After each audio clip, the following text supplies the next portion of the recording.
A'udzubillahi minasyaitonirrajim.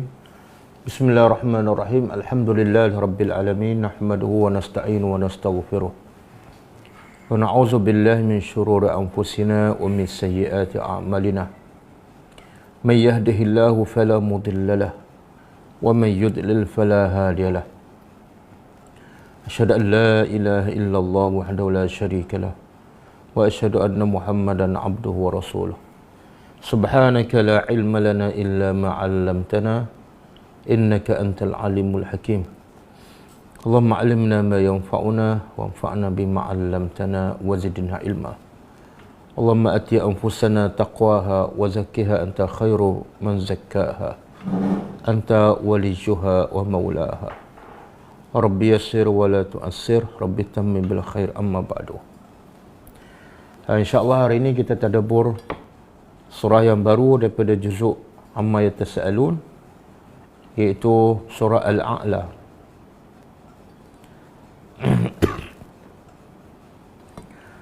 Surah ini adalah surah Makkiyah. Surah Makkiyah diturunkan sebelum hijrah Nabi SAW ke Madinah Al-Munawwarah. Ayatnya 19 ayat.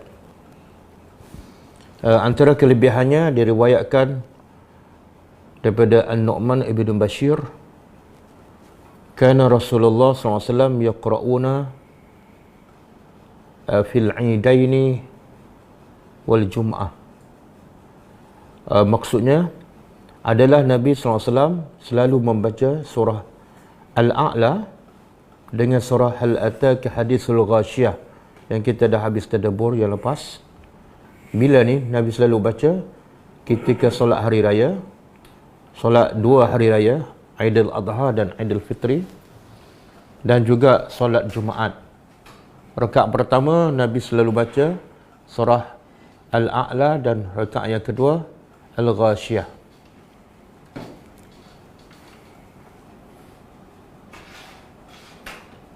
Dan juga Nabi juga biasa baca ketika solat witir. Sabbihisma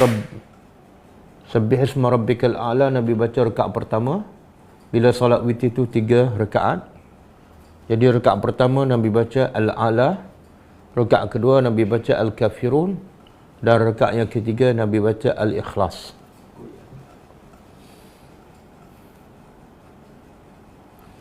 Okey. Di kaitan surah Al-A'la dengan surah sebelumnya, iaitu surah At-Tariq. Kalau di hujung surah At-Tariq, Allah cerita tentang orang-orang kafir yang menentang Allah, yang menentang Rasul dan menolak Al-Quran. Kemudian Allah berkata, innahum yakiduna kaida. Sesungguhnya mereka ni sentiasa merancang. Orang-orang kafir, musuh Islam, sepanjang masa sentiasa yakiduna. Allah guna fi'il mudhari', iaitu sentiasa merancang.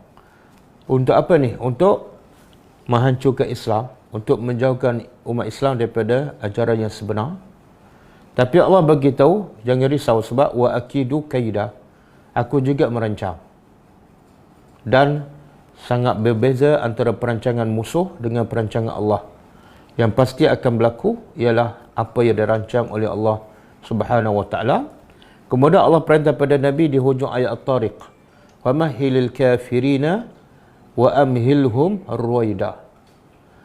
Tangguhkan kepada orang kafir, kamu jangan kisah, jangan peduli apa yang mereka rancang, biarkan mereka ruwaida, sekejap masa. Bagi sekejap masa, sehingga sampai masa dia aku akan turunkan azab ataupun mereka akan mati. Habis apa yang kamu patut buat? Mereka merancang, Allah pun merancang. Kemudian Allah perintah pada Nabi dan orang beriman, biarkan dengan perancangan mereka untuk satu tempoh. Maka apa yang patut kamu buat, Nabi dan orang-orang beriman? Ini surah Al-A'la. Kaitannya ialah, biarkan mereka dengan perancangan mereka. Yang patut kamu buat apa dah? Sabbihisma rabbikal a'la. Sucikan Allah, taat kepada Allah. Jadi kita tadabbur surah ni ya.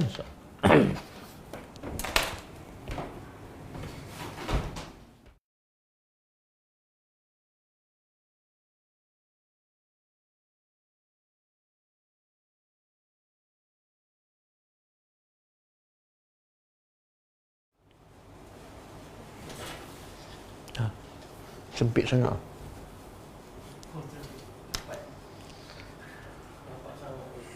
Apa G ya? Tak tahu nak tulis kat mana ni. Sabbih. Sabbih mana? Sucikan.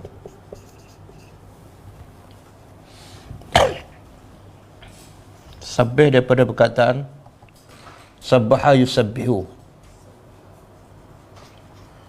Kalau masdar dia at-tasbih.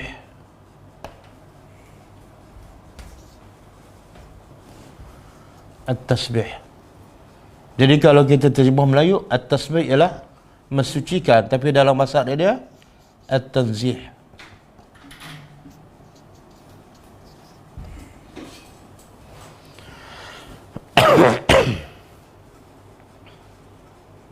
Jadi apa makna tanzih? Kita terjemah mensucikan. Tapi apa maksud mensucikan? Di sini Allah kata sucikan ismah nama Rabbika. Allah tak kata Allah, Allah kata Rabb, makna sucikan nama pencipta engkau. Kenapa Allah sebut isma Rabbika, nama pencipta engkau? Allah tak kata sabbihillah, sucikan Allah. Sebab Allah nak beritahu, bila Allah perintah, Allah beritahu sebab. Kenapa kena sucikan nama Tuhan engkau? Kenapa kena sucikan nama Tuhan engkau? Sebab dia adalah Rabb. Apa makna Rabb? Tuhan kamu. Bukan. Rabb mana apa? Pengurus. Pencipta kamu, pemilik kamu, dan mudabbir, pengurus kamu. Jadi kenapa kena sucikan Allah? Sebab dia pencipta kamu. Jadi kalau kamu nak sucikan yang selain daripada Allah, tak patut, tak sesuai. Sebab yang selain daripada Allah tak pernah mencipta kamu, tak pernah menguruskan kehidupan kamu, dan tak pernah memiliki kamu pun. Jadi di sini Allah nak bagi tahu, pertama, sebab apa kena sucikan Allah. Yang kedua, tidak patut sama sekali kamu mensucikan makhluk. Sebab dia bukan Rabb. Okey. Sekarang kita nak faham, apa maksud mensucikan Allah? Jangan disyirikkan Allah. Jangan disyirikkan Allah.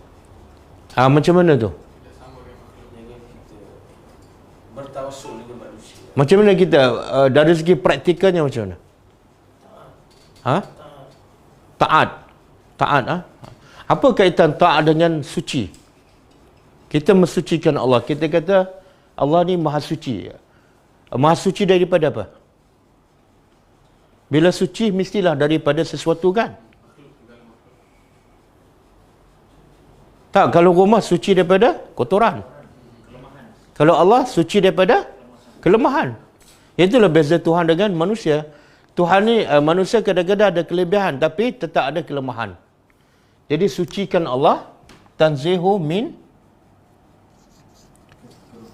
kulli su'in, daripada segala kejahatan, aib, segala keaiban, segala naqsin, kekurangan. Apa yang menggambarkan benda tu tak baik, Allah tidak ada. Apa yang menggambarkan benda tu adalah satu keaiban, tidak ada pada Allah. Apa yang menggambarkan Allah tu kurang, tidak ada. Tapi semua ni ada tak pada manusia? Su', aib dan naqsun. Ada. Semua ada. Okey. Jadi bila kita mensucikan Allah daripada segala kekurangan, segala kelemahan, segala keaiban, hasil daripada mensucikan Allah apa dia? Alah, bila kita kata Allah ni tidak ada kekurangan, keaiban, mana Allah sempurna. Hasil daripada Allah tu sempurna apa dia? Hasilnya apa? Dia paling berkuasa. Paling berkuasa. Tak. Kita bila kita puji orang tu, kamu ni baik, kamu ni pemurah. Hasilnya lepas tu apa patut kita buat dengan orang tu? Pandang tinggi dia. Ikut perintah dia lah, sebab dia memang tak ada kelemahan. Kalau kamu puji dia tu hebat tapi tak dengar cakap, ada makna tak pujian tu? Tak ada. Itu dia panggil apa tu? Munafik lah. Pura-pura. Hipokrit kan? Sebab itulah kena faham dengan jelas. Tasbih ni bukan setakat sebut subhanallah. Tak. Tasbih yang paling jelas ialah kemuncaknya taat. Berapa ramai yang mulutnya mensucikan Allah tapi anggota badan tidak taat. Maka dia berpura-pura. Satu kan? Ada tak dalil daripada Quran mensucikan Allah makna dia mentaati. Kita kalau sebut tasbihkan Allah, kita hanya sebut biasanya subhanallah kan? Tak, itu bukan kemuncaknya. Kemuncaknya ialah kita mentaati Allah. Walaupun mulut kita tak sebut pun subhanallah. Okey, ada tak dalil contoh daripada Quran yang tasbih makna dia taat? Ada, cuba buka surah Al-Qalam ayat 28. Surah Al-Qalam. Al-Qalam ayat 28.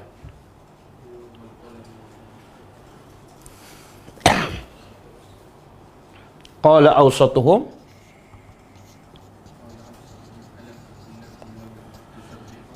awsatuhum alam alam aqul lakum laula tusabbihuna. Kemudian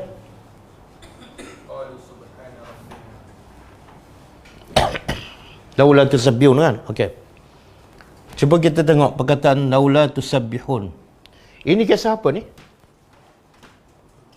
Kisah seorang lelaki yang ada kebun. Bukan seorang lelaki ni, adik-beradik ramailah. Dia warisi kebun tu daripada bapak dia.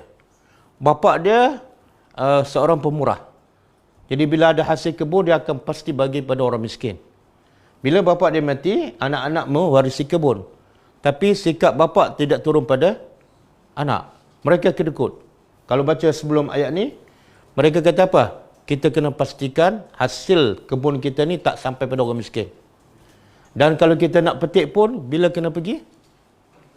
Pagi-pagi lagi. Kenapa? Supaya orang miskin tak sedar dan tak perasan. Kan?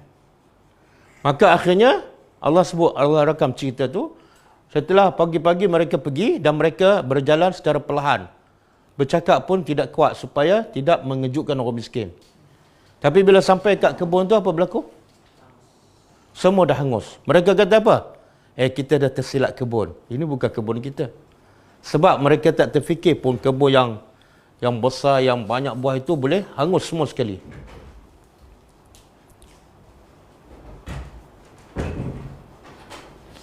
Okey. Lepas tu? Assalamualaikum. Lepas tu apa dia? Ayat sebelum ni. Lepas mereka perhati betul-betul bahawa itu adalah kebun mereka, mereka kata apa? Bal nahnu mahrumun. Bahkan kami sebenar, kebun kita bukan hangus, kita bukan tersesat jalan. Tapi sebenar kita diharamkan oleh Allah daripada hasil kebun. Kenapa? Sebab apa Allah hanguskan kebun mereka? Apa pengajarannya?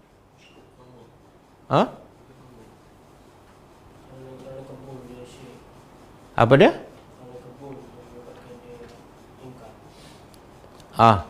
Ada satu lagi sebab. Sebabnya dia tak nak bagi hak orang miskin. Hak orang miskin berapa peratus? Katalah keluar zakat kan 2 poin. Dia haramkan hak orang miskin 2.5%, maka Allah haramkan hak dia 100%. Kan? Sebab kamu tak nak bagi hak orang miskin, aku tak akan bagi 100% kepada kamu. Maka Allah hancurkan semua sekali. Kan? Sebab tu jangan tak bagi hak orang. Hak orang Allah minta sikit je. Okey. Lepas dah mereka sedar kesalahan mereka, keluar ayat ni. Qala awsatuhum, telah berkata awsat. Apa makna awsat? Wasat. Dalam adik-beradik itu ada yang okey lah, yang baik. Masa mereka rancang tak nak bagi pada orang miskin, ada yang baik, yang adil, yang kesian pada orang miskin. Tapi nasihat dia tak didengari oleh adik-beradik yang lain. Maka bila dah kebun terbakar hangus, orang yang baik ni, adik-beradik yang baik, ulang balik. Dia kata apa? Qala awsatuhum, telah berkata orang yang paling sederhana ataupun yang adil di kalangan mereka, alam aqul lakum, bukankah aku berkata kepada kamu, laula, alangkah baiknya kamu tusabbihuna. Apa makna tusabbihun? Kalau kita terjemah, kan aku dah cakap pada kamu, kamu kena berzikir pada Allah, subhanallah, subhanallah. Betul tak makna tu? Tak betul? Kan aku dah cakap, jangan, alangkah baiknya kalau kamu mentaati Allah. Apa mentaati Allah? Bagi hak orang miskin. Boleh faham? Jadi mana sabbaha yusabbihu, betul lah mensucikan Allah dari segi mulut, lisan, tapi kemuncaknya ialah mentaati Allah. Jadi bila seseorang sebut subhanallah tapi dia tidak mentaati Allah, sebenarnya dia bukan mensucikan Allah. Dia berpura-pura. Banyak tak macam tu? Banyak. Saya selalu sebutkan, ramai orang kita bila dia nak makan, dia baca doa tak? Kan? Baca doa dengan family dalam keluarga kan. Tapi bukan aurat. Adakah doa itu mengagungkan Allah? Bukan, bukan. Jadi jangan baca doa selagi mana kamu tak mentaati Allah. Sebab doa itu ialah antara ciri-ciri membesarkan Allah. Dan tanda membesar Allah yang paling utama, taat. Boleh faham? Jadi tutup aurat wajib. Baca doa, sunat. Tengok ada kefahaman masyarakat kita kan. Doa tu penting, minta berkat. Tapi dalam masa sama, dia minta pada Allah. Dalam masa sama, dia menentang Allah. Dia tak sedar. Okey? Jadi tasbih kemuncaknya ialah makna dia mensucikan Allah daripada kekurangan, kelemahan, keaiban. Tapi kemuncaknya, bukti kita mengatakan Allah tidak lemah, Allah tidak kurang. Buktinya apa? Dengan cakap Allah. Bila lawan je, kita tak mensucikan Allah. Walaupun kita berzikir subhanallah 1000 kali setiap hari. Okey, satu makna tasbih. Tasbih dari segi bahasa, mensucikan Allah dari keaiban, kelemahan, kekurangan. Tapi akhirnya membawa kepada apa? Makna yang kedua iaitu ta'atullah.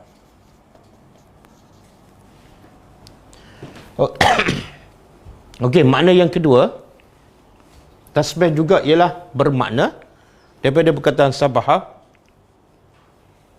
iaitu pergerakan. Sabaha makna dia pergerakan. Bahkan dalam bahasa Arab kalau berenang dia panggil apa? Yasbahun. Berenang makna dia dalam bahasa Arab yasbahun. Bila berenang bergerak tak? Jadi apa kaitan mensucikan Allah dengan pergerakan? Maksudnya ialah bila kita mensucikan Allah, mesti ada satu proses pergerakan, iaitu dengan kita mensucikan Allah, kita semakin dekat kepada Allah. Semakin dekat, semakin dekat. Bila kita mensucikan Allah, tapi tak dekat pun pada Allah, itu bukan mensucikan Allah. Okey, ada dalil tak yang sabaha ni, makna dia pergerakan? Cuba buka surah ni. Wa fi kullin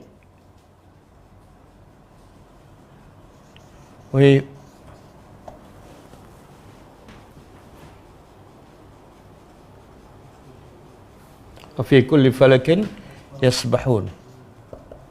Surah apa ni? Yasin. Ayat berapa? Tak apalah, tak ingat nombor ayat. Cuba terjemah. Betul tak? Dia ayat 40. Ayat 40.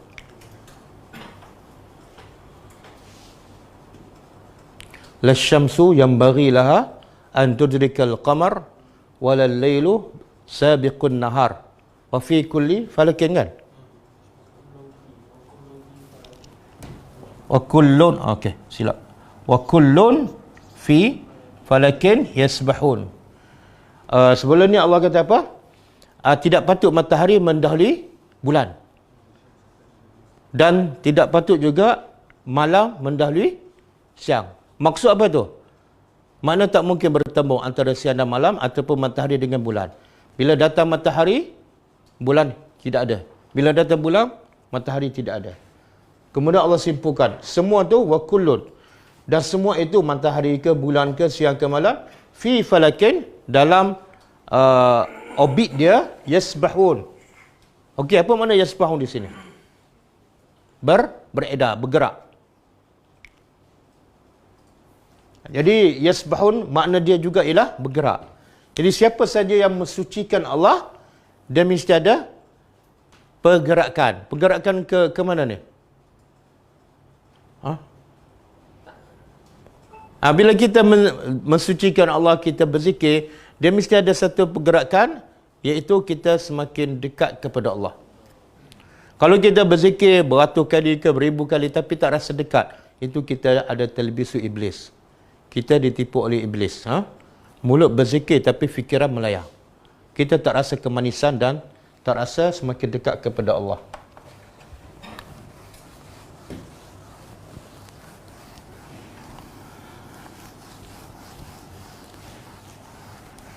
Okey. Jadi sucikan nama Tuhan engkau Al-A'la, yang maha tinggi.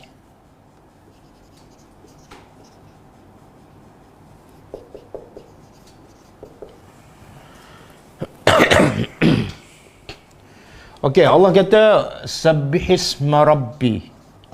Sabbihisma rabbika. Sucikan nama Tuhan engkau. Kenapa Allah tak kata sabbihis rabbika? Sabbih rabbaka. Kan, sucikan Tuhan engkau.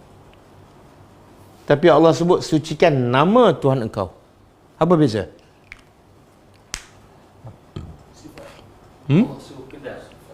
Allah suruh? Nama-nama dia, kebesaran dia. Daripada kekurangan dia. Jadi sebenarnya kita nak sucikan Allah daripada kekurangan, kelemahan kan. Dan kita nak sucikan Allah mesti kita kenal Allah. Nak kenal Allah melalui apa dia? Sifat-sifat Allah dan nama-nama Allah. Sebab itulah Rabb ni zat. Kita tak boleh kenal zat Allah sebab dia tak nampak. Tapi kita boleh kenal melalui nama-nama Allah dan sifat-sifatnya. Jadi maksud ayat inilah, sucilah Tuhan engkau dengan menyebut nama-namanya. Dengan menyebut nama-nama Allah. Nama Allah ni maksud dia ialah apa saja yang membawa kepada makna kita mensucikan Allah, membesarkan Allah. Contoh, subhanallah, maha suci Allah. Allahu Akbar. Bahkan setelah turun ayat ni, Nabi kata apa? Sabbihisma rabbikal a'la. Nabi kata apa? Ij'aluha fi sujudikum. Jadikan perintah Allah ini ketika kamu sujud. Sekarang Allah perintah tak? Sucikan nama Tuhan engkau kan? Bila Allah perintah, kita kena laksanakan. Macam mana nak laksanakan perintah Allah dalam ayat ni? Macam mana?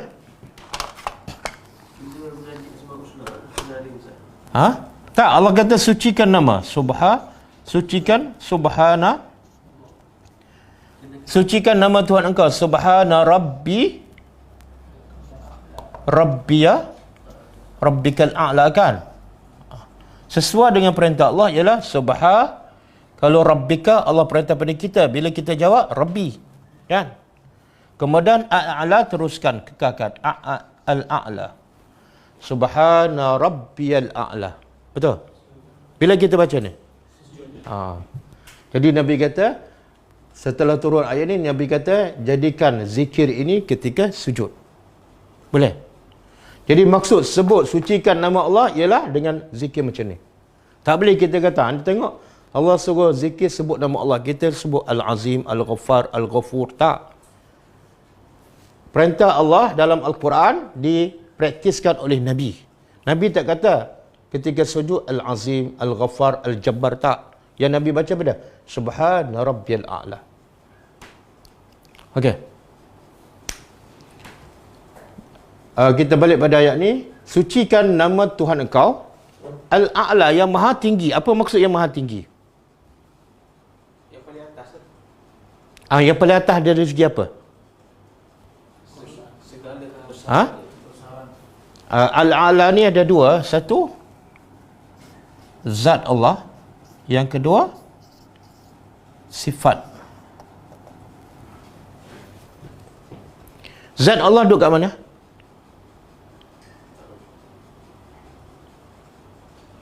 Zat Allah duduk kat mana? Arash ni yang paling tinggi ke atau ada lagi yang lebih tinggi daripada arash? Paling tinggi. Jadi Tuhan engkau yang maha tinggi, pertama dari segi zat Allah berada di tempat yang paling tinggi. Itu dari segi zat Allah. Yang kedua, paling tinggi maksudnya ialah sifat Allah, iaitu kedudukan Allah ataupun martabat ataupun darjah. Boleh? Kalau di Malaysia, darjah yang paling tinggi siapa? Agung kan? Boleh? Jadi sekarang Allah begitu, Allah perintah kita sucikan dia. Yang kemuncaknya ialah mentaatinya. Dan kemudian dalam ayat sama Allah beritahu, sebab apa kita kena sucikan dia? Kenapa kita kena taat pada dia? Apa jawapannya? Sebab apa? Ada dua sebab. Dalam satu ayat ni ada perintah dan ada sebab. Kenapa Allah perintah? Sebab pertama, sebab dia adalah dia pencipta kita. Yang kedua, dia bukan setakat pencipta, tapi dia maha tinggi. Ada lagi yang lebih tinggi pada tu. Jadi Allah nak mengajar bahawa agama ni memang sesuai dengan akal. Betul tak? Betul tak? Akan mengatakan apa? Kalau kita nak puja orang, kalau nak dengar cakap orang, maka dengarlah yang paling baik. Jangan kita buat sesuatu, kita dengar yang kita buat. Kan? Janganlah kita dengar cakap bos, tak dengar cakap Rabbikal A'la. Kan? Jangan dengar cakap suami yang bukan tinggi mana pun.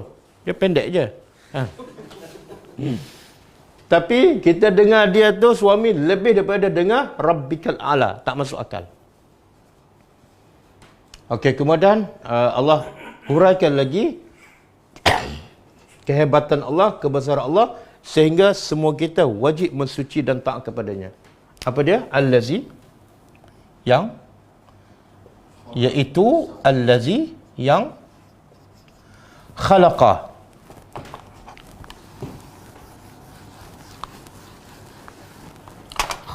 yang telah mencipta. Fasawwa, lalu dia nak terjemah apa sawwa? Orang kita suka baca surah ni kan? Okey, apa makna sawwa?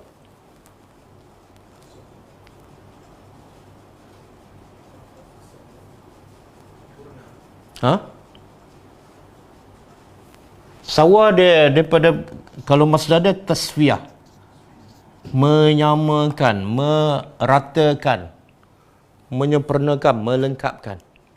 Jadi Allah bukan setakat mencipta, tapi dia melengkapkan, menyempurnakan. Okey, dalam ayat ini Allah sebut tak Allah mencipta apa? Sebut tak? Allah sebut tak? Tak sebut kan? Allazi khalaqa. Khalaqa apa? Tak sebut. Khalaqal insan ke khalaqal hayawan, tak. Bila tak sebut maksudnya semua. Jadi yang mana lebih kuat hujah? Daripada Allah menyatakan Allah mencipta manusia ataupun Allah tak sebut langsung? Yang mana lebih kuat? Tak sebut langsung lah, sebab kalau sebut mencipta manusia, mungkin yang lain Allah tak cipta. Boleh faham?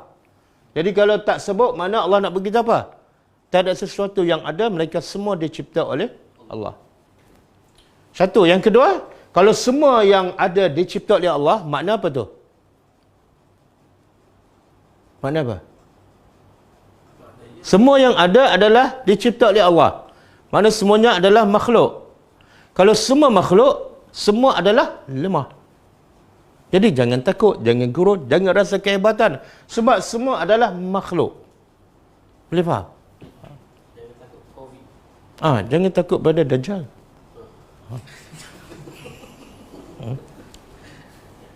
Dajjal dicipta oleh Allah tak? Jangan takut. Kemudian kehebatan Allah, Allah bukan setakat mencipta, tapi Allah melengkapkan. Okey, sekarang kita nak faham apa maksud Allah melengkapkan. Bila Allah sebut, kita kena faham sehingga kita rasa, ya Allah, hebatnya Tuhan. Kalau tak, macam sia-sia Allah sebut perkataan sawa kan. Baca berpuluh tahun tapi tak rasa kebesaran. Apa dia? Macam mana tu? Kita ada kelemahan dan kekurangan sedikit. Orang cacat yang tak ada kaki, tak ada tangan.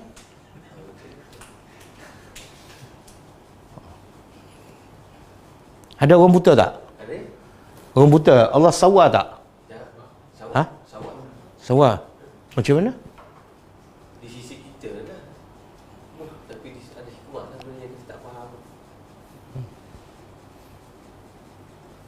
Allah berkenaan dengan manusia dalam banyak-banyak ciptaan, semua Allah sawa. Tapi yang paling baik ciptaannya apa dia? Manusia. Ada dalil?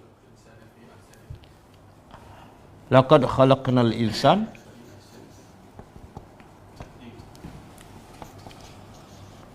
fi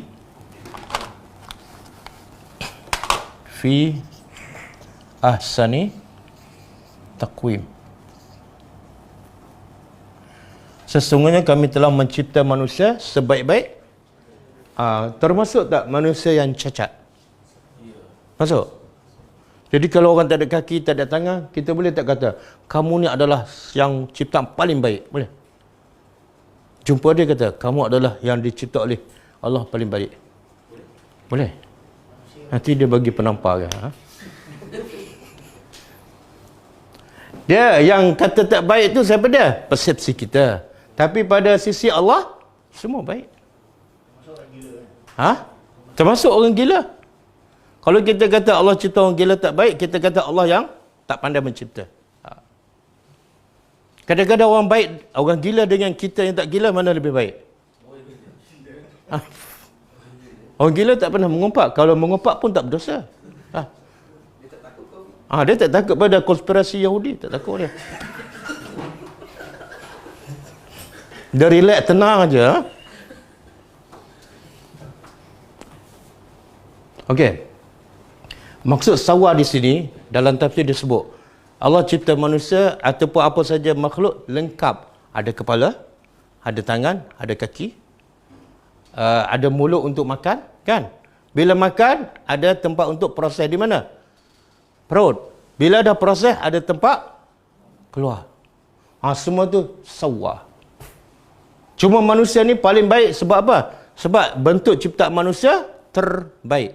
Kepala ke atas, perut kat tengah, punggung kat bawah kan. Tapi kalau binatang, dia sawa tapi bukan ahsani taqwim. Kepala depan, perut sama tinggi tak? Perut dengan kepala. Lepas tu tempat buang sama tinggi tak? Kepala dengan tempat buang sama tak? Dia sawa tapi bukan ahsani taqwim. Ya. Dan juga sawa maksudnya apa saja yang diperlu oleh manusia ada. Nak melihat, Allah cipta mata. Nak mendengar, Allah cipta telinga. Nak merasa, Allah cipta deria rasa pada lidah. Itu makna sawa. Dan semua tu tak boleh dicipta oleh manusia. Manusia boleh buat apa? Dalam zaman Nabi kan, mungkin orang kata zaman Nabi tak ada teknologi. Jadi mungkin manusia tak boleh mencipta. Okey, sekarang teknologi canggih tak? Manusia boleh cipta kapal terbang, boleh cipta robot. Tapi boleh tak mencipta seekor lalat? Dalam teknologi yang canggih, dan panggillah pakar-pakar, engineer yang hebat, supaya mereka cipta seekor lalat. Boleh? Kenapa tak boleh? Kapal terbang besar boleh cipta. Robot yang besar, sekarang robot macam-macam kan? Vacuum robot pun ada, tahu tak? Dia boleh pergi tempat yang kotor dan tempat yang dah pergi dia tahu. Dia tak akan pergi lagi. Tahu tak? Kalau nak beli, kontak saya. Okey. Jadi kenapa manusia tak boleh cipta lalat? Yang besar boleh. Telefon canggih tak? Apa yang berlaku kat Palestin, kat Amerika? Masa tu juga kita dapat tahu, dah tengok gambar sekali. Gambar pula clear, macam depan kita. Tapi nak cipta lalat tak boleh. Jantung. Nak buat tak boleh, sangat kecil jantung. Dia boleh cipta robot kan? Robot boleh berjalan tak? Tapi robot tu ada perasaan? Tak ada. Robot tu lapar tak? Tak ada. Boleh makan? Tak ada. Sebab tu Allah kata yang betul-betul mencipta Allah. Manusia tak boleh. Hebat macam mana pun tak boleh. Dia boleh cipta COVID tak? Ha? COVID dia boleh cipta. COVID dia boleh? COVID-19. Macam mana kita tahu dia yang cipta COVID? Kita kaji ya. Ha? Apa sumber kajiannya? Quran ke hadis ke?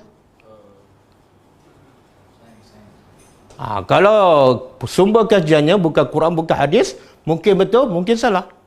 Itu kaedah dia. Imam Malik kata, kalau kata-kata manusia kita boleh terima dan boleh tolak. Kecuali Quran dan hadis itu wajib terima. Kan? Nak beriman silakan, tapi tak nak beriman? Okey. Okey. Wallazina dan yang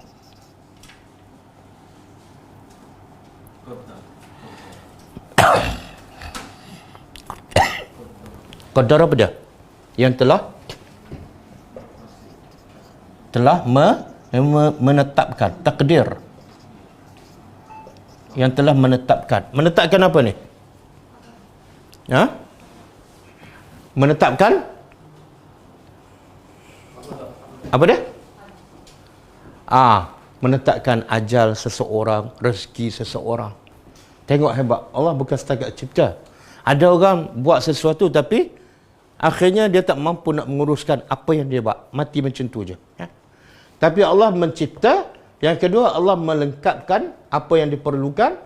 Yang ketiga, Allah menetapkan ajalnya, umurnya, rezekinya, semua Allah dah tetapkan. Dan kemuncaknya fahada. Lalu dia hada ni apa? Menunjukkan. Apa makna menunjukkan? Dua. Hada ni menunjukkan dua. Satu, kauniyah. Yang kedua, syar'iyah.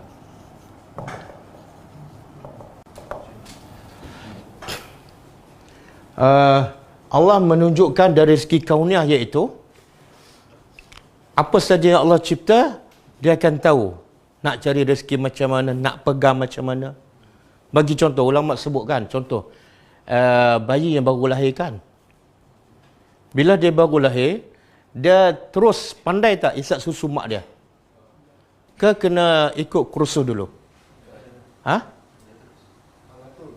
Terus kan, letak kat situ terus dia isap, betul? Itu maksud fahada. Fahada, tak payah susah-susah. Kadang-kadang binatang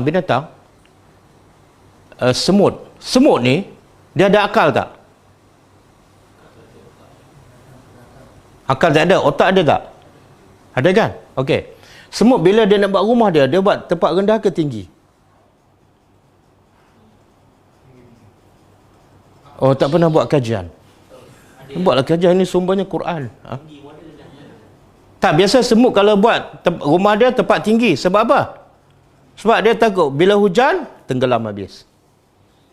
Itu apa tu? Hada. Allah bagi ilham pada dia untuk selamatkan diri. Dan kalau ada makanan dalam busuk rumah dia tu, bila tengah hari dia keluarkan. Supaya apa? Biar kena cahaya matahari supaya makanan tu tak rosak. Siapa ajar dia? Fahada. Allah yang tunjukkan.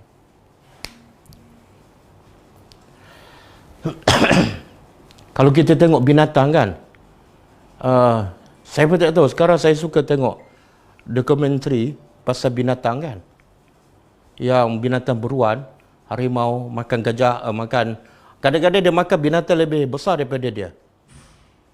Dan Allah sawa kepada harimau, singa, iaitu apa dah? Allah sediakan alat untuk dia makan.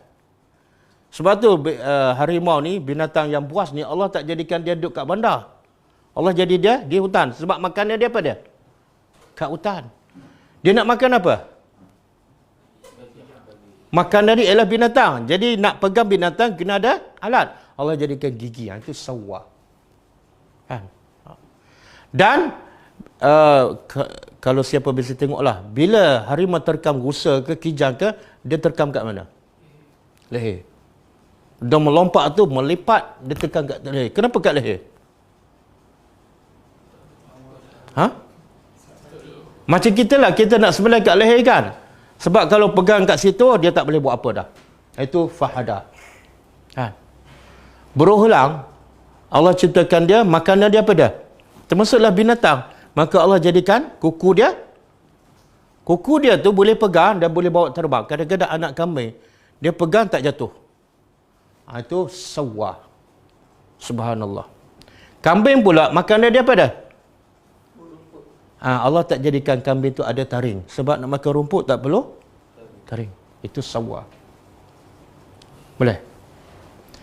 Okey, itu hada kauniyah. Hada syariah apa dah?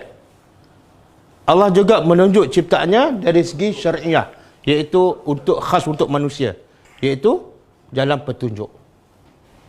Melalui apa dah? Fitrah semula jadi manusia.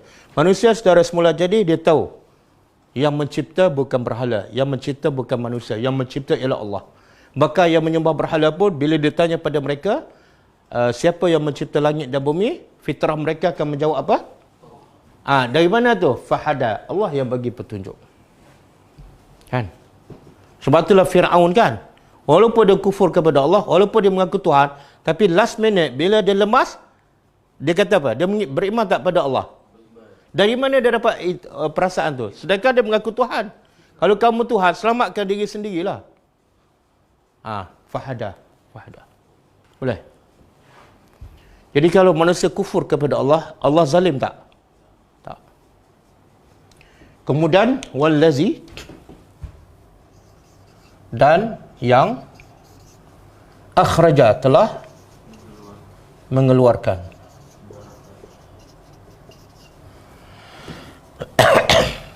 Al-mar'ah. Mar'ah apa dia? Tumbuh-tumbuhan.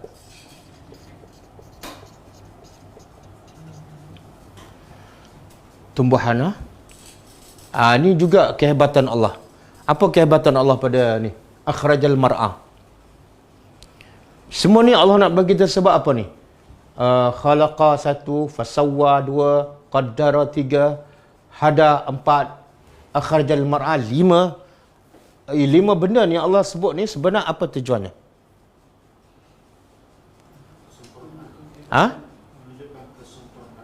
Kenapa Allah nak tunjuk dia sempurna?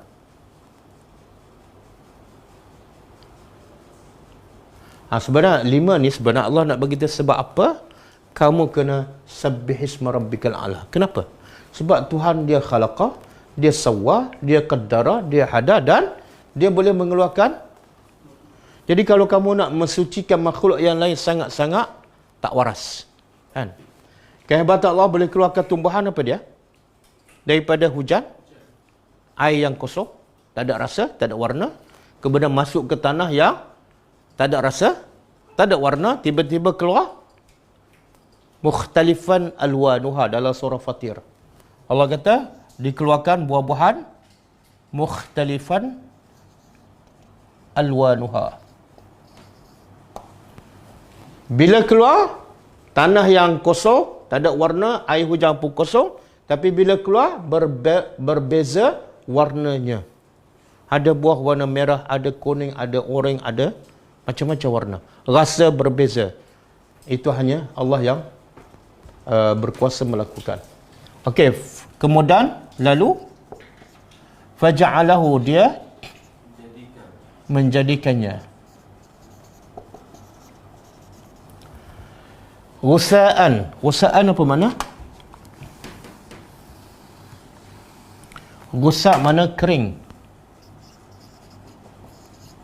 Kering. Ni tumbuhan ni.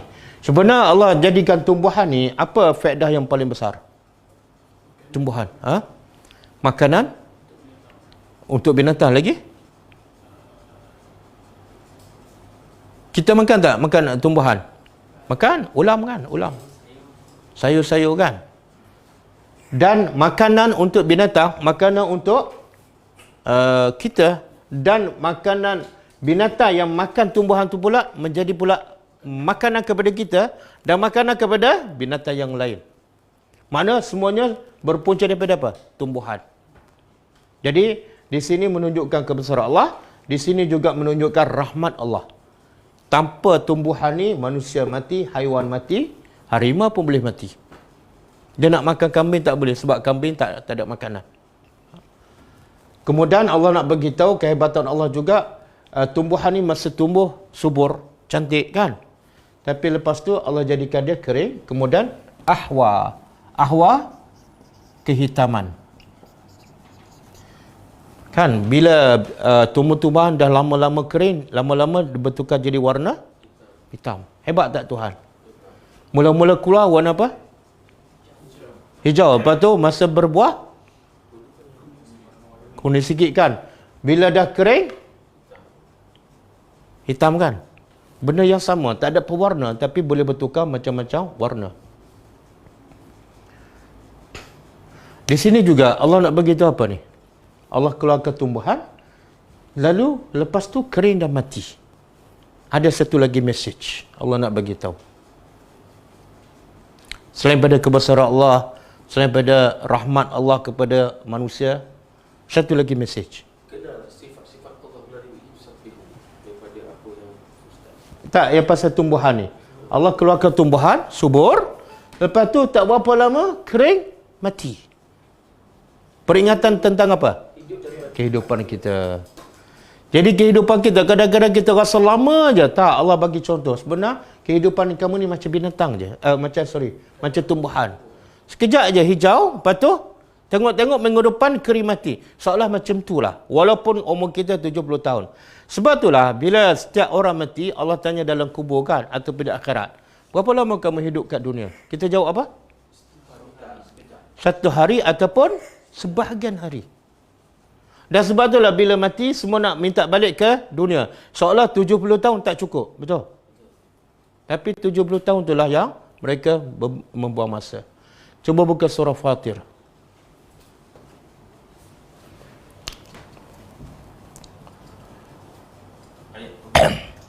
Ayat saya tak ingat lah. Saya ingat ayat je. Boleh Google. Wahum yastarikhuna. Wahum yastarikhuna. Fiha. Lebih kurang belah-belah ke puluh-puluh? Belas. Rasa lebih pada 20. Wahum yastarikhuna fiha. Rabbana akhrijna na'mal salihan ghayral ladzi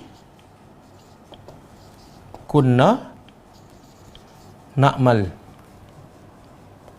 Qala awalam nu'ammirkum ma yatazakkaru. Jumpa? 25. Ha? Tak jumpa? 18?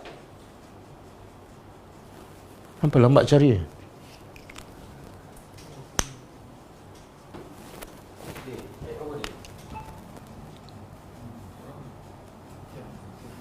Surah Fatir. Ayat dia berapa? Ha?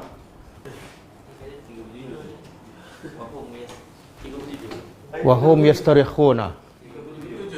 37. Okey.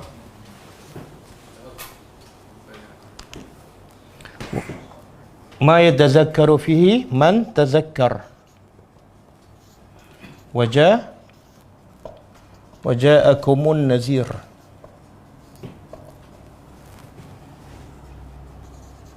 Fazuqu fama lizzalimina min ansar kan? Min ansar ke min nasir?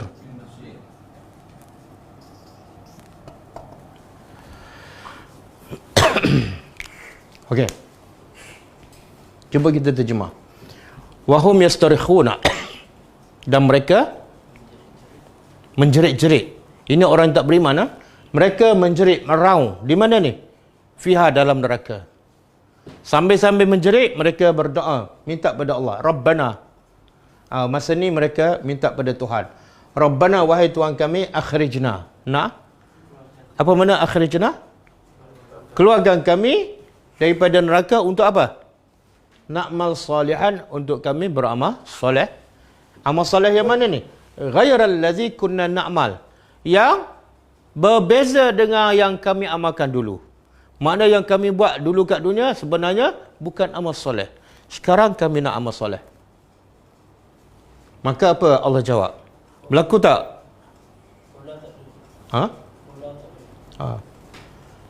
Allah jawab pada mereka. Jadi berlaku tak interaksi antara ahli neraka dengan Allah ataupun malaikat? Berlaku tak? Berlaku. Awalam, Allah jawab, bukankah nu'ammirkum, kami telah nu'ammir mana daripada umur, kami panjangkan umur kamu masa kat dunia, ma yatazakkaru fihi, apa yang boleh diambil pengajaran dalam umur kamu yang kami panjangkan oleh siapa? Man tazakkar, oleh orang yang, kalau orang tu nak ambil peringatan, sebenarnya dia boleh ambil dah dalam umur kamu tu. Berapa tahun? 50, 60, 70. Kalau nak ambil peringatan, boleh je. Sebenarnya kita nak ambil peringatan, nak dapat peringatan, perlu tak umur 50 tahun? Tak perlu. Berapa banyak masa kita perlukan untuk dapat peringatan? Kadang-kadang 1 minit je. Kadang-kadang sentuhan ayat, 1 ayat, 1 minit, kita dapat peringatan. Tapi tiba-tiba 60 tahun tak dapat peringatan. Makna apa tu? Kamu bukan saat tak cukup masa. Tak. Kamu memang tak nak. Betul tak? Kamu boleh buat macam-macam masa umur 60. Satu benda je tak boleh. Apa dia? Tadabbur Al-Quran. Padahal Quran ada depan rumah kamu. Depan, apa ni? Dalam rumah kamu. Kemudian Allah kata apa? Waja'akumun nazir, peringatan, pemberi peringatan dah datang tak pada kamu? Dah. Kemudian Allah kata, okeylah. Senang cerita apa dah? Hazuku, rasalah azab ini. Jangan banyak cakap, rasalah. Fama lizzalimi min nasir. Tidak ada bagi orang yang zalim daripada penolong. Teruskan. Okey. Kemudian habis habis ayat yang kelima, bahagian yang pertama. Ini surah Fatir kan, ayat 37.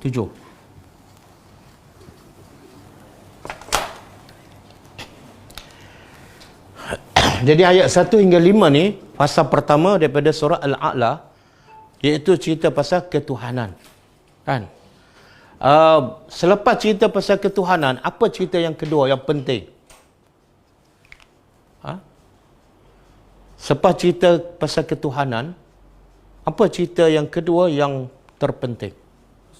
Kerasulan. Kan?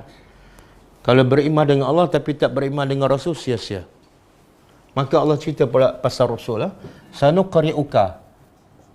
Kami akan nuqri'uka, baca kepada engkau, fala tansa, maka engkau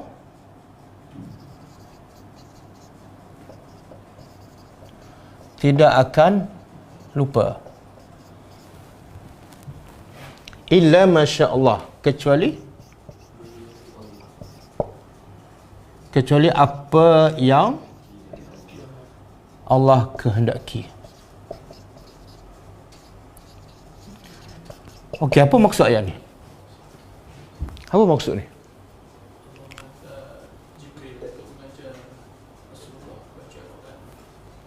Allah hantar Jibril untuk ajar Nabi baca Quran kan?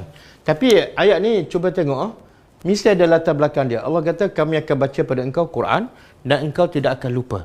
Kenapa Allah sebut engkau tidak akan lupa? Macam seolah apa? Bila Allah bagi jaminan engkau tak akan lupa, seolah Nabi tu takut lupa. Sebab tu Allah bagi jaminan engkau tak akan lupa. Betul tak? Nabi ada kerisauan, takut lupa Al-Quran. Betul? Ada dalil? Surah apa?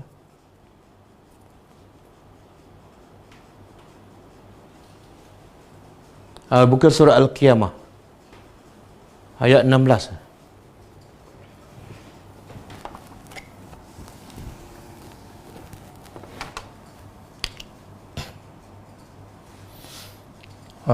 La tuharrik bihi lisanaka lita'jala bih. La tuharrik bihi lisanaka lita'jala bih. Inna, kemudian inna alaina jam'ahu wa qur'ana. Kemudian Faiza apa? Faiza qara'na fattabi' Faiza qara'nahu fattabi' Qur'ana. Summa inna alaina bayana. Okey, cuba tengok maksud. Allah kata la tuharrik. Allah bagi arahan pada Nabi, la tuharrik, jangan kamu gerakkan dengan Quran tu lisanaka. Jangan gerakkan lidah engkau. Bila ni? Ketika Jibril baca. Sebab bila Jibril baca, Nabi terus baca. Maka Allah larang, jangan gerakkan bibir engkau ketika malaikat Jibril baca. Sebab apa Nabi gerakkan bibir ketika malaikat sedang baca? Lita'jala bih, sebab engkau nak gopoh. Kenapa Nabi nak gopoh sangat ni? Nabi takut lupa. Jadi dia takut kalau Jibril baca habis baru dia ikut, dah lupa dah. Maka sebelum Jibril habis, Nabi dah ikut. Maka dah turun ayat melarang, jangan ikut sehingga Jibril habis baca. Okey, soalnya kenapa Nabi gopoh, kenapa Nabi takut lupa? Kita ada tak rasa takut lupa Al-Quran? Ada tak risau je lupa Quran? Ada? Muka langsung tak risau.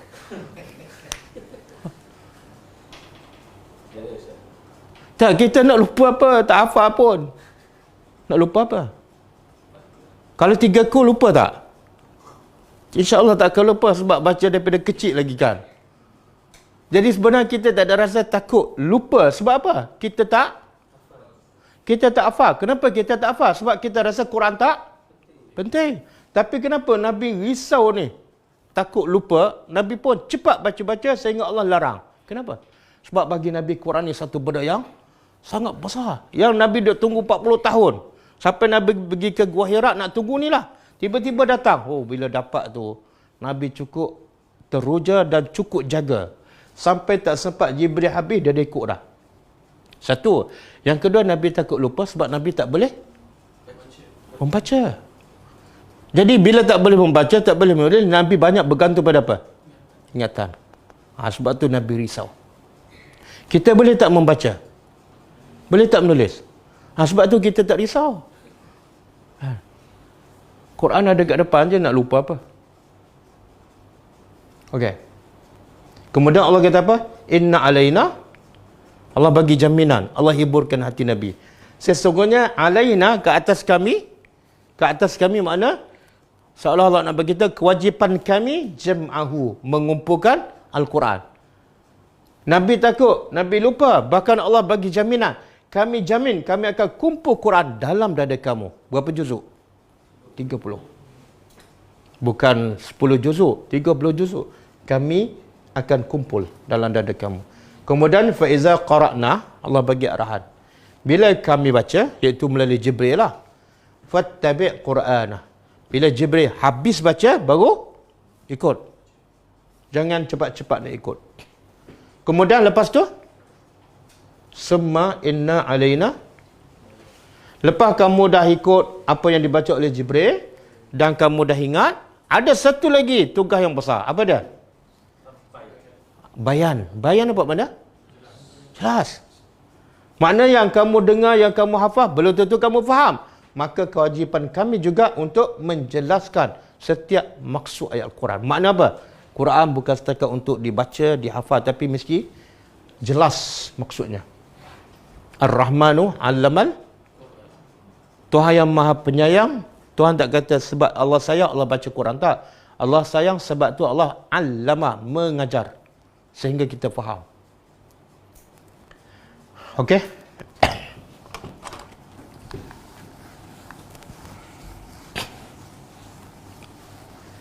Kecuali apa yang Allah kehendaki. Kenapa ada ni kecuali ni? Kami akan baca Quran pada engkau, maka engkau tak akan lupa. Kecuali Allah kehendaki. Jadi ayat ni macam seolah Nabi, mana kalau Allah kehendaki, kamu akan lupalah. Okey, soalan, mungkin tak Nabi lupa? Ha? Mungkin tak Nabi lupa? Kenapa pula Allah kata fala tansa? Engkau tak akan lupa. Sekiranya Allah berkehendak. Sebenarnya ayat ni sebenarnya Allah nak bagi tahu, nak bila Allah kata pada Nabi engkau tak akan lupa, takutlah. Mungkin ada perasaan aku tak lupa sebab aku Nabi. Tak. Engkau tak lupa sebab Allah nak kamu tak lupa. Jangan berbangga. Boleh faham? Pengajaran untuk kita apa dia? Bila kita ada ilmu, jangan berbangga. Saya banyak ilmu, tak. Kamu banyak ilmu, Allah nak bagi lupa sekelip mata. Betul tak? Ada orang ilmu bukan main banyak. Tengok-tengok stroke. Nak cakap sepatah pun tak boleh. Terketar-ketar. Jadi Allah nak beritahu, walaupun engkau Nabi, semua kelebihan kamu tak lupa sebab kehendak Allah. Jadi apa saja kita buat, jangan lepaskan diri kita daripada kehendak Allah, masyiatullah. Kemudian Allah beritahu sebab, kenapa Allah boleh pastikan Quran 30 juzuk duduk dalam dada Nabi dan Nabi tak lupa. Kenapa Allah boleh buat? Sebabnya, innahu, sesungguhnya, dia, iaitu Allah, ya'lamu, mengetahui. Al-jahra, yang nyata. Kalau solat jahriyah kan, solat jahriyah daripada sinilah, solat baca kuat. Wa ma yakhfa, dan apa yang tersembunyi.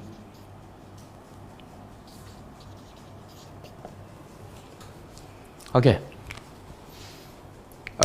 Jadi apa maksud ni? Allah tahu apa yang tersembunyi dan apa yang nyata. Sebenarnya ini ayat ni adalah sebab. Allah nak beritahu sebab. Sebab apa? Sebab macam mana Allah boleh jadikan kamu tu boleh ingat 30 juzuk? Satu ayat pun Nabi tak lupa. Sebab Allah tahu benda yang zahir, benda yang tersembunyi. Jadi apa susah sangat Allah nak lekatkan Quran dalam hati kamu 30 juzuk? Bukan susah bagi Allah. Sebab itulah isu. Ada satu artikel yang terbaru. Bukan, mungkin dah lama tapi Ana baru baca. Ada yang mengatakan, sebenarnya dia mengatakan Nabi bukan buta huruf. Nabi bukan buta huruf. Sebab apa? Alasannya apa? Sebab bila kita kata Nabi buta huruf, itu merendahkan martabat Nabi. Kan? Dia katalah penulis tu ada PhD dalam bidang agama. Dia kata sejak saya belajar saya tak boleh masuk dalam kepala. Kenapa kita kata Nabi buta huruf? Sehingga dengan sebab buta huruf orang musyrikin menghina Nabi. Jadi itu asas untuk penghinaan orang musyrik kepada Nabi. Jadi sebenarnya Nabi tak buta huruf. Dia kata dia cari-cari bukti. Satu masa dia masuk Masjidil Haram, dia jumpa orang tua. Orang tua tu bagi tahu dia, sebenarnya Nabi tak buta huruf. Sebab dia kata, orang tua tu orang Arab lah.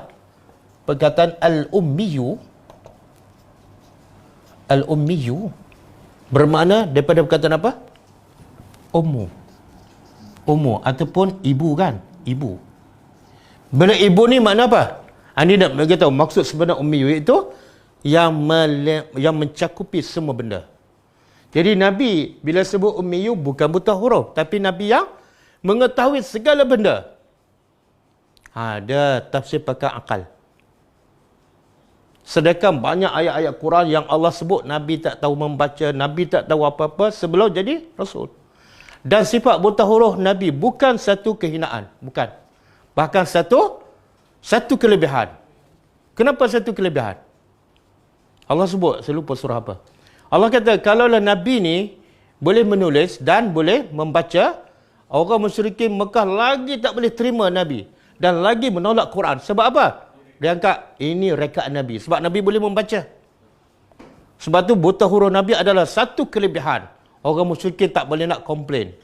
Mengatakan Quran direka oleh Nabi. Nabi baca maklumat daripada kitab lain. Tak mungkin. Sebab mereka kenal Nabi, mereka tak boleh membaca. Dan dalam surah Al-Jumu'ah, Allah kata apa? Huwallazi ba'asa. Ayat yang kedua.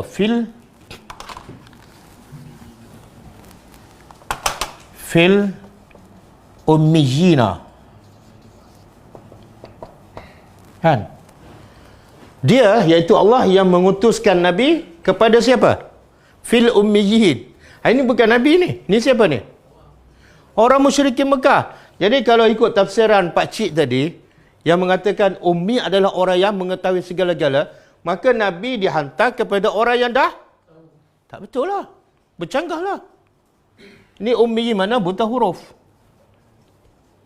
Okey. Kemudian Allah kata wa nuyassiruka, dan kami akan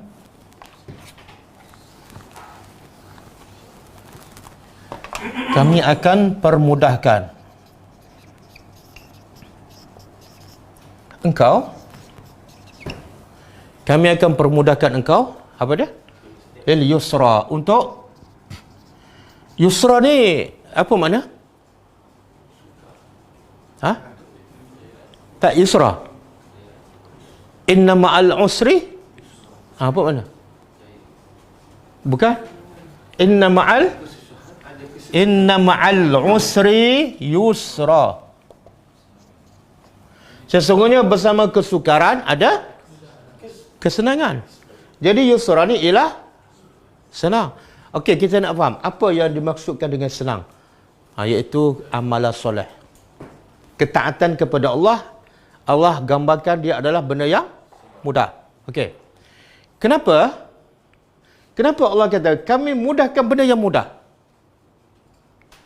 Sepatut benda yang mudah tak perlu lagi dipermudahkan. Boleh faham? Faham tak? Sepatut kalau kita bagi tahu nak permudahkan benda yang susah. Ini benda susah tapi saya dipermudahkan. Tapi ayat ni lain. Kami permudahkan engkau untuk buat benda yang mudah. Macam mana?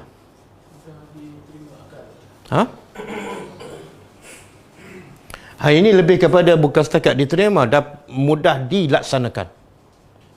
Contoh apa dia? Solat. Mudah ke susah? Solat. Lepas susah ke mudah? Mudah kan? Kalau solat tu mudah, kenapa Allah kata kami permudahkan? Kalau benda dah mudah.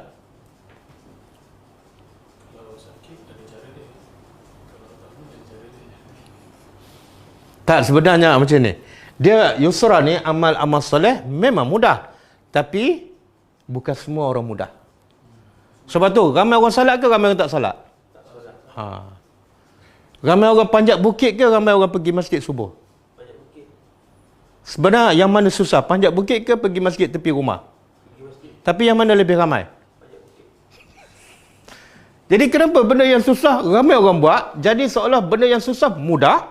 Dan benda yang mudah tak ramai orang buat. Seolah benda yang mudah susah. Kenapa? Jawapannya sebab semua benda yang mudah ni ialah benda yang nafsu tak suka. Solat nafsu tak suka. Bila nafsu tak suka jadi susah. Bila susah Allah kata kami permudahkan.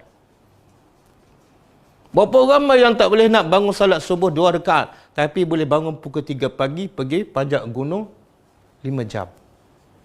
Kan? Dah. Berapa ramai yang tak boleh pergi masjid tapi naik basikal, cyclingan. Berapa kilometer? Oh. Masa saya pergi mana Jakarta, ada orang sini Bukit Jelutong, dia pergi ke Bandung. Daripada Bandung naik basikal 4, 5, 6 hari, 1 minggu lebih. Daripada Bandung sampai ke Jakarta, jumpa saya kat sana. Naik basikal. Allah. Jauh, naik basikal. Kata tak penat ke? Ustaz seronok. Benda yang susah jadi seronok. Sebab apa? Sesuai dengan nafsu. Solat mudah, solat malam susah ke senang? Senang. Senang. Tapi ramai tak orang buat? Tak ramai. Kenapa tak ramai orang buat? Sebab Allah tak permudahkan. Kenapa Allah tak permudahkan? Sebab dia tak sabbih isma rabbikal a'la. Kalau dia sabbih isma rabbikal a'la, dia letak Allah sebagai yang hebat, bangun malam jadi mudah. Baca Quran jadi mudah. Tadabbur Al-Quran semua jadi mudah. Okey? Semoga kita termasuk dalam kumpulan ni. Ya Allah. Kadang-kadang orang duduk tepi masjid tak boleh pergi. Kadang-kadang orang duduk jauh, buta pula kan. Macam Abdullah bin Umi Maktum. Boleh pergi masjid. Buta. Sebab apa? Allah permudahkan. Kalau Allah tak bagi hidayah, benda yang paling mudah. Kadang-kadang nak salat witir satu rakaat pun, satu rakaat witir tu macam dia nak salat tarawih 23 rakaat. Tak berjaya. 11 bulan dia usaha, memang tak berjaya. Tiba-tiba bulan Ramadan 23 rakaat setiap malam berjaya, lancar. Sebab apa? Sebab 23 rakaat bulan Ramadan sesuai dengan nafsu kan, semua orang buat kan. Kalau kau tak buat pelik kan. Apa tu ada mori apa semua kan. Rugi. Lepas je habis satu Syawal, satu rakaat pun tak boleh buat. Sebab Allah tak permudahkan. Semoga asas nak Allah permudahkan ibadat ialah asasnya apa? Sabbih isma rabbikal a'la. Kenalah Tuhan, rasalah kebesaran Allah. Insya-Allah amalan kita akan menjadi mudah insya-Allah. Ayat ke-9 ni kita masuk fasa yang ketiga minggu depan insya-Allah.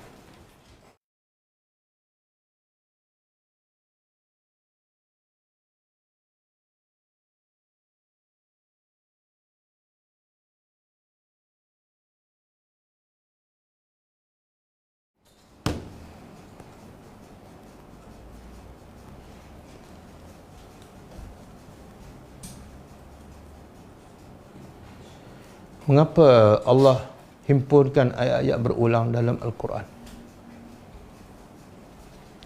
Dia Allah sebut antara ciri-ciri Al-Quran ialah mathaniya. Mathaniya ni makna berulang-ulang. Kenapa berulang-ulang? Sebab manusia ni memang pelupa. Bila pelupa, kena selalu diingatkan.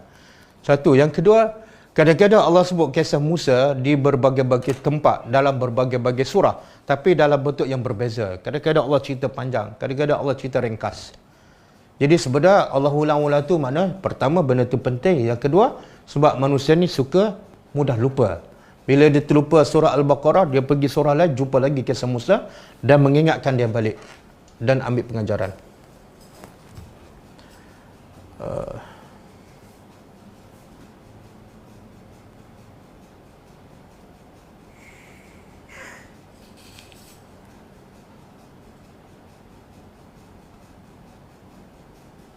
Mana? Tak ada salah. Kalau baca ayat 1 dalam solat witir, perlukah baca subhanallah, alhamdulillah, Allahu akbar? Apa tu? Kalau baca ayat 1 dalam solat witir, tak faham lah.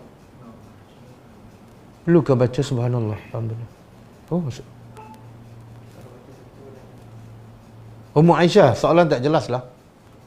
Baca ayat 1, ayat apa tu? Subhanallah, alhamdulillah, Allahu akbar tak perlu baca dalam solat. Itu zikir di luar solat. Apakah amalan yang terbaik di hujung usia ini antara solat rawatib dan solat sunat? Sunat? Solat sunat apa tu? Antara solat rawatib dan solat sunat. Sebenarnya rawatib pun dah sunat dah. Jadi soalan tak jelas. Tak, okey. Apa amalan terbaik di hujung kehidupan kita? Amalan terbaik ialah apa yang Allah perintah pada Nabi. Setelah Nabi buka kota Mekah kan? Lepas tu tak berapa lama Nabi meninggal. Tapi ada tak perintah Allah kepada Nabi dalam surah An-Nasr? Itu dia hujung-hujung tu. Tak berapa lama Nabi meninggal. Jadi ulama kata amalan terbaik di hujung usia kita ialah apa yang Allah perintah pada Nabi di hujung usia Nabi, iaitu fasabbih bihamdi rabbika wastaghfirhu. Banyakkan berzikir pada Allah, banyakkan mensuci Allah, banyakkan taat kepada Allah, dan banyakkan istighfar. Banyakkan istighfar. Sebab harta yang paling mahal untuk kita menghadap Allah ialah keampunan. Keampunan. Dan tiket nak masuk syurga ialah keampunan.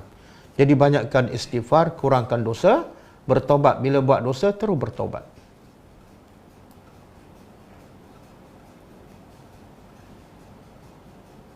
Kenapa surah ini selalu dibaca dalam solat witir? Dia, Nabi tak sebut sebab lah. Cuma kalau kita tengok maksud dia, makna surah ini menceritakan tentang kebesaran Allah, tentang kewajipan kita mentaati Allah dan sebab-sebab kenapa kena mensucikan Allah, kenapa kena mentaati Allah. Jadi bila kita faham maksud ayat ni, kita akan menjadi semakin termotivasi untuk terus mentaati Allah, untuk terus membesarkan Allah, dan hasilnya insya-Allah segala amal kita akan menjadi semakin mudah. Wallahu a'lam. Adakah syaitan daripada kalangan jin mempunyai keupayaan untuk membaca fikiran manusia bagi membisik dan menghasut untuk menyesatkan manusia? Tidak ada. Manusia, syaitan tak boleh baca fikiran manusia. Fikiran manusia ni termasuk dalam perkara ghaib lah. Dan ghaibnya ada dua. Satu ghaib yang semua orang tak tahu. Semua orang tak tahu kecuali Allah. Contoh seperti dosa pahala, azab kubur, syurga neraka. Yang kedua, benda ghaib yang nisbi, iaitu orang lain tak tahu, tapi setengah orang lain tahu. Contoh, apa yang berlaku di Maidin sekarang kan? Kita tak tahu, tapi orang kat situ tahu tak? Dia ghaib kepada kita, tapi tidak ghaib kepada mereka. Jadi pemikiran manusia tidak ada dalil yang mengatakan jin boleh baca. Sebab itu adalah benda yang ghaib. Jadi jangan takut pada jin. Jin ataupun syaitan, Allah sebut dalam Quran. Inna kaida syaitani kana dha'ifa. Sesungguhnya tipu daya syaitan adalah lemah. Jadi bila Allah kata lemah, kenapa kita nak takut? Kuatkan iman kita. Saya cuba amalkan puasa putih. Semalam saya terlepas nak PJ. Tak payah cuba, buat terus je. Buat terus. Jangan cuba-cuba. Kemudian kalau terlepas, jangan bagi tahu kita orang. InsyaAllah, ada masa akan datang, lengkapkan.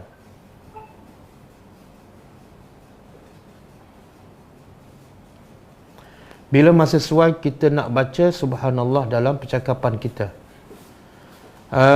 Okey. Bila kita tengok manusia yang kufur, manusia yang buat jahat, kita sebut Subhanallah.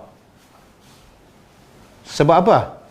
Sebab kejahatan tu bukan daripada Allah. Allah Maha Suci daripada perkara yang jahat.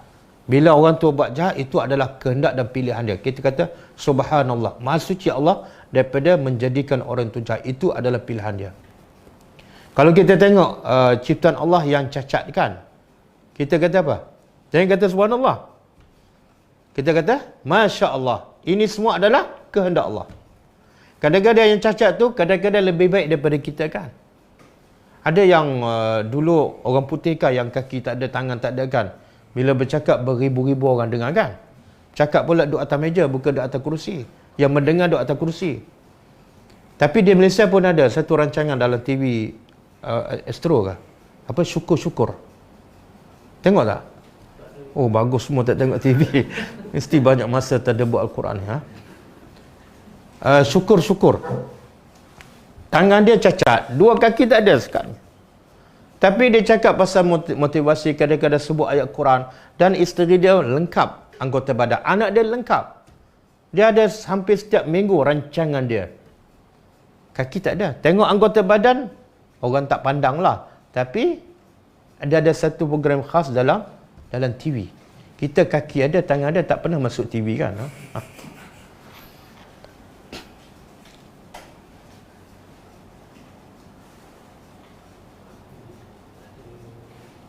Itu bukan ayat untuk sujud sejadah. Bukan. Subhana rabbiyal a'la, yang Nabi kata jadikannya ketika sujud kamu. Sujud bila ni? Bukan sujud sejadah. Sujud mana-mana salat, bacalah Subhana rabbiyal a'la. Termasuklah bila kita terlupa. Bila kita terlupa rakaat ke, kita pun sujud sahwi kan. Baca juga Subhana rabbiyal a'la.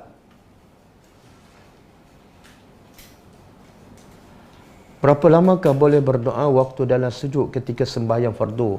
Samakah dalam sembahyang sunat? Dia Nabi tak sebut. Dengar satu hadis Nabi kata, aqrabul abdi ilallah wa huwa sajidun fa aksiru ad-du'a. Nabi kata sedekat-dekat hamba kepada Tuhannya ialah ketika dia sujud. Sebab itulah a'la Tuhan Maha tinggi kan. Bila keadaan yang paling sesuai kita sebut Tuhan yang Maha tinggi? Bila keadaan kita paling rendah, barulah sesuai dengan ucapan zikir tu. Baru kita rasa aku ni sangat hina, muka yang suci, aku letak tempat kaki, dan zikir yang paling sesuai ialah kita puji Allah yang a'la. Jadi subhana rabbiyal a'la dibaca ketika solat sujud mana-mana solat fardu ke, solat sunat ke, sujud sahwi kan. Kemudian berapa banyak Nabi kata fa aksiru ad-du'a. Maka sebab ketika itu kamu paling dekat dengan Allah, Nabi pesan apa? Perbanyakkan doa. Nabi tak sebut berapa minit. Subhanallah. Kenapa Nabi tak sebut? Sebab itulah rahmat Nabi. Kalau Nabi kata perbanyakkan doa 5 minit je, kita rasa tak puas, ya Allah. Kalau Nabi kata perbanyakkan doa sampai 1 jam, kita kata apa pula? Nabi ni tak tahu ke aku ni sakit belakang kan? Maka Nabi kata perbanyakkan doa, open, terbuka. Kalau kita rasa khusyuk sangat, banyak yang kita nak baca, setengah jam silakan, tak ada masalah. Ini pelik ni orang kita ni. Apa dia? Nabi kata kalau nak doa, pilih waktu terbaik. Waktu paling dekat dengan Allah. Bila? Sujud. Orang kita tak dengar cakap Nabi. Dia banyak pula doa bila? Lepas solat. Pelik tak? Orang nak jumpa saya, nak minta duit dengan saya, betul-betul depan saya dia tak minta. Bila keluar rumah saya, dia minta keluar. Ustaz, boleh tak minta duit? Saya nak bagi duit kan nak bagi... Masa duduk depan saya tak minta, duduk keluar pagar baru minta. Macam itulah gambar orang kita. Masa sujud, dia tak berdoa. Bahkan laju pula, subhana rabbiyal a'la, pak bangun. Ya Allah. Ketika paling dekat, Nabi kata perbanyakkan doa. Wallahu a'lam. Jika ada sahabat yang nak infak atas nama suami yang telah meninggal, perlukah infak itu atas tak niat je? Kita niat je, kalau nak infak atas nama suami kita dah meninggal, niat dalam hati je. Allah Maha mengetahui, tak payahlah sebut-sebut.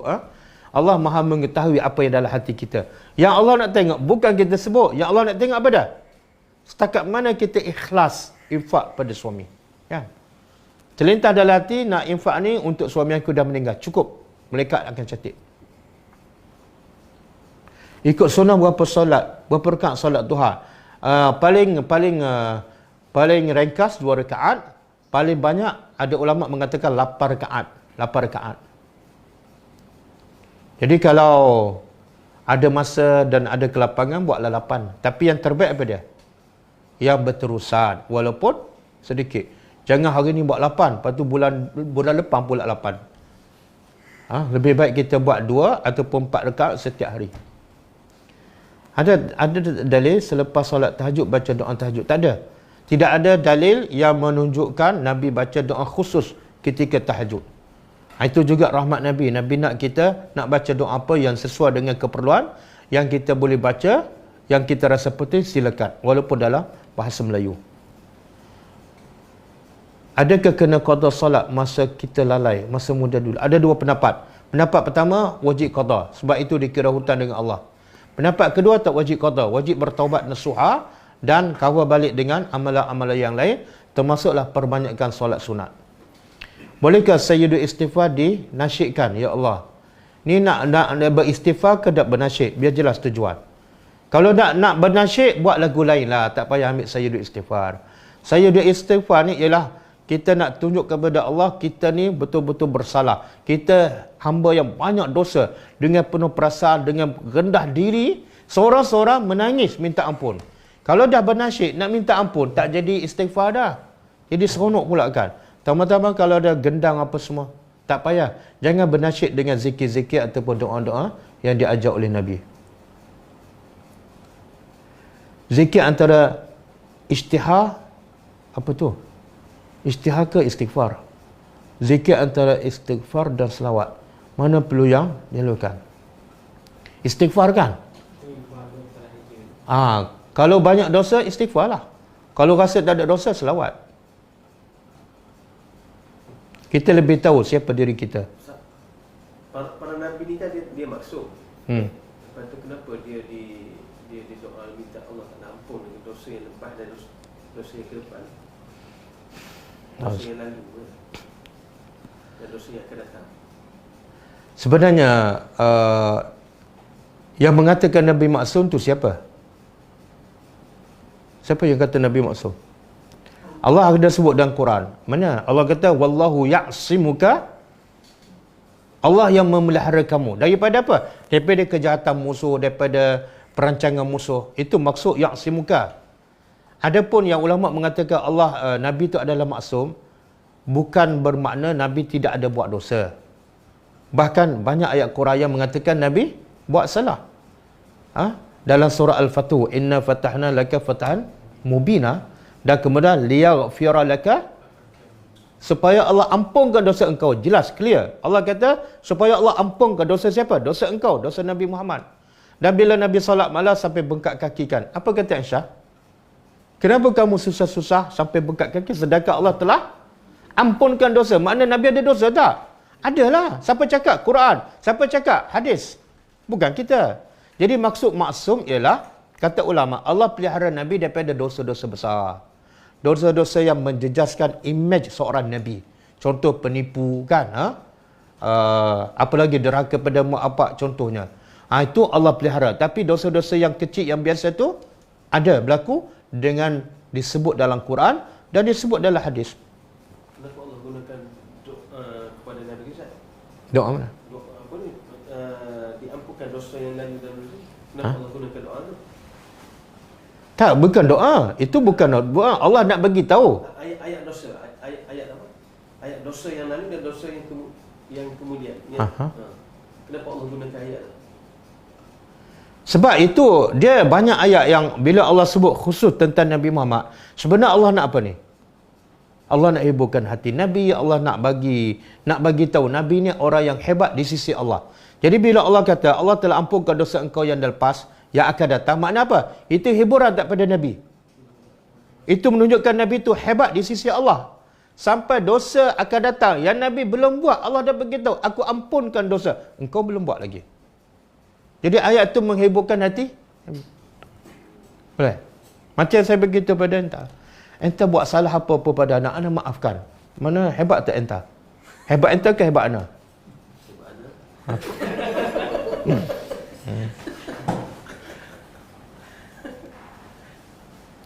Pertama, jika kita bimbang ada solat kita dahulu yang belum diqada, adakah lebih afdal untuk kita qada solat tersebut berbanding dengan melakukan solat sunat rawatib? Kedua, adakah solat qada itu dapat cover solat sunat rawatib, ataupun adakah kita masih perlu melakukan solat sunat tersebut? Tak, saya dah sebut tadi kan pasal qada solat fardu yang ditinggalkan dengan sengaja, ulama beza pendapat. Ada kata tak wajib qada. Bila tak wajib qada, kita fokus pada solat fardu yang akan datang dan fokus pada solat sunat-sunat. Perbanyakkan solat sunat. Tapi kalau kita ambil pendapat kena qada, kita qada sambil-sambil itu kita buat juga solat sunat rawatib. Semoga solat sunat rawatib ni sebenar dia akan menampung solat apa? Solat fardu yang kita buat tu, bukan yang dah lepas. Solat fardu yang kita buat, contoh kita solat zuhur kan, tapi sebelum zuhur kita buat rawatib, lepas zuhur kita buat rawatib. Jadi solat sunat tu akan menampung solat fardu yang tak lengkap tu. Ada orang umur 50 berlumba kumpul harta, buat kebun untuk ditinggalkan kepada anak cucu dengan harapan bila anak cucu guna dapat pahala. Dia sebenar, bila kita nak buat apa-apa yang berkaitan dengan agama, jangan pakai akal, jangan pakai nafsu. Pakailah dalil daripada Quran dan hadis. Kalau kita nak kita dapat pahala daripada anak kita, kita dah matikan, tapi kita nak perbuatan amalan anak kita, kita dapat pahala. Nabi dah bagi nasihat kan, bila mati anak Adam, terputus amalannya, kecuali 3. Apa dia? Sedekah jariah. Apa makna sedekah jariah? Bukan buat kebun, sedekah kebun. Bukan buat kebun.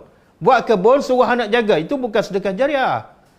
Sedekah jariah yang membantu kita dalam kubur apa dah? Kita sedekah duit buat mahatafiz. Buat telaga untuk orang miskin. Buat rumah orang miskin. Itu membantu kita dalam kubur. Tapi kalau buat kebun, suruh anak jaga, tak ada jaminan. Dia akan menjadi sedekah jariah. Yang kedua apa dah? Doa anak yang soleh. Jadi kalau kita nak pahala anak sampai pada kita dalam kubur, bagilah masa didik anak. Supaya anak jadi soleh. Bila anak jadi soleh, sebab didikan kita, apa saja diamalkan oleh anak kita, kita dapat pahala. 24 jam. Anak kita berzikir, anak kita solat, anak kita buat umrah, semua kita dapat pahala. Janji anak kita soleh. Jadi bagi masa lah, bukan buat kebun. Bagi masa didik anak tu. Duduk dengan anak, baca Quran, tadabbur Al-Quran, ajar sunnah Nabi. InsyaAllah yang anak amalkan, dapat pahala. Tapi buat kebun tak ada jaminan.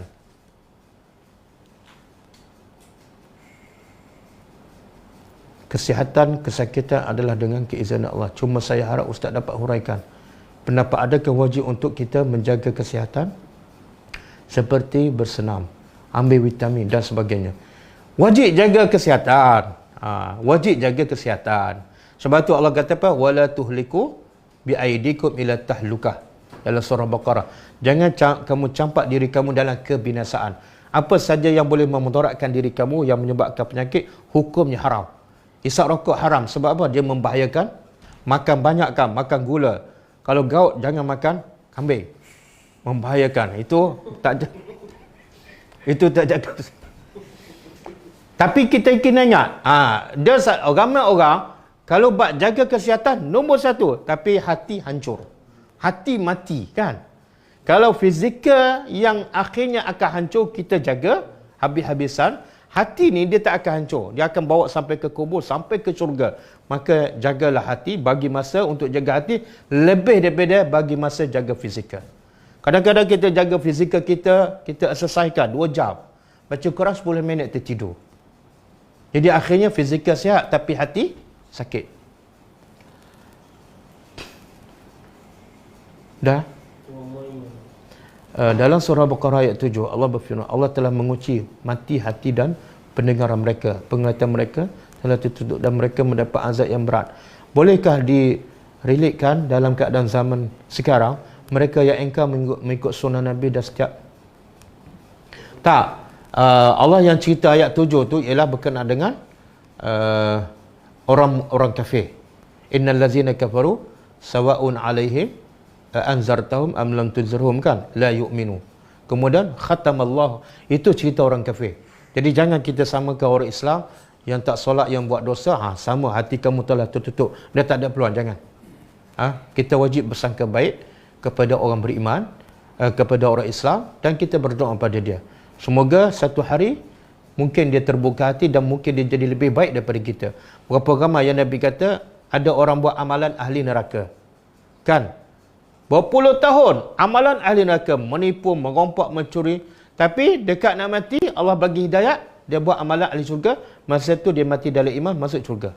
Dan berapa ramai pula yang macam kita lah, buat amalan ahli syurga, solat, puasa, pergi kelas tadabbur, tapi di hujung kehidupan Allah tunjukkan kita yang sebenar dan kita kufur kepada Allah, buat amalan ahli neraka, masa tu mati, masuk neraka. Jadi tak ada jaminan orang yang beramal soleh kesudahannya mati dalam iman, dan tidak semestinya orang yang buat amalan jahat kesudahannya juga mati dalam jahat. Tak ada. Kita berdoa aja, semoga penghujung kehidupan kita mati dalam keimanan kepada Allah. Kenapa kadang-kadang hati iman turun naik? Tak, memang Allah jadikan turun naik. Jangan soal. Kerja kita bukan soal kenapa iman turun naik. Tak, kerja kita apa dah? Macam mana nak naikkan iman? Dan bila turun, macam mana nak terus naik kembali? Jangan tanya, memang itu hidup adalah ujian. Bila ujian, ada menang, ada kalah. Ada tinggi, ada rendah. Itu proses biasalah. Soalan tu macam kita kata, kenapa ada orang berjaya dalam peperiksaan dan ada orang gagal? Itu soalan tak relevan. Yang patut kita tanya apa dah? Bagaimana aku nak berjaya? Bagaimana aku nak tingkatkan iman aku? Allah kata apa? Nak tingkatkan iman? Iza tuliyat alaihim zadatuhum iman. Bila dibaca ayat Quran, iman dia bertambah. Jadi selalulah baca Quran, selalulah tadabbur supaya iman kita sentiasa naik. Tapi kalau seminggu tak baca, seminggu tak tadabbur, iman memang turun.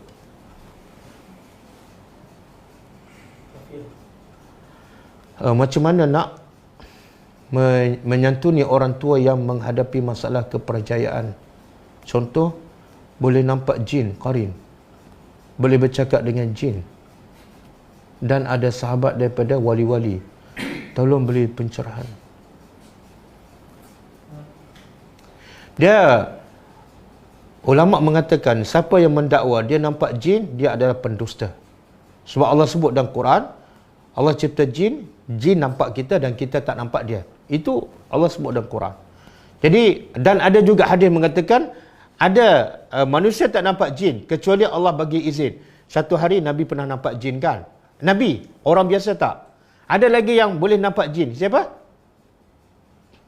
Anjing dan keldai. Anjing dan keldai nampak jin. Itu ada hadis. Ada pun manusia biasa nampak jin tak ada. Kalau dia nampak jin, tengok betul-betul. Sama ada orang yang dia nampak tu jin Syamsuddin, ataupun dia sendiri adalah jin. Sebab hanya jin yang nampak jin. Jiran kami kiri kanan non-Muslim, dan memang baik sampai kunci rumah kami bagi ketika meninggalkan rumah untuk tempoh yang lama. Bolehkah kita doakan? Moga-moga. Tak, wajib kita berdakwah pada mereka dan wajib kita berdoa. Berdoa apa? Minta hidayat. Yang haram berdoa supaya dia selamat, supaya dia sehat, kan? Itu tak boleh. Tapi kita wajib berdakwah pada dia dan berdoa supaya mereka diberi hidayah oleh Allah. Nabi pernah berdoa pada orang Taif yang baling batu, kan? Allahumma hdi qaumi fa innahum la ya'lamun. Nabi berdoa, ya Allah, berilah hidayat pada mereka, orang Taif yang baling batu tu. Sebab mereka belum faham agama. Wallahu alam.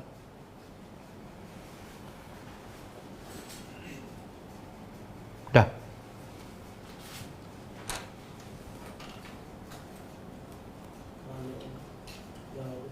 Biar dulu. Siapa? Dari mana-mana soalan yang belum dijawab tu boleh PM saya lah. Kalau sempat saya jawab. Kalau lambat jawab, jangan kecil hati ya. Sebab ada berpuluh-puluh. Setiap hari ada kadang-kadang 4-5 soalan tanya. Kadang-kadang soalan yang berulang. Jadi saya pun tak sempat nak jawab. Kalau tak terjawab, jangan kecil hati ya. Sebab saya pun kecil hati juga tanya soalan yang sama.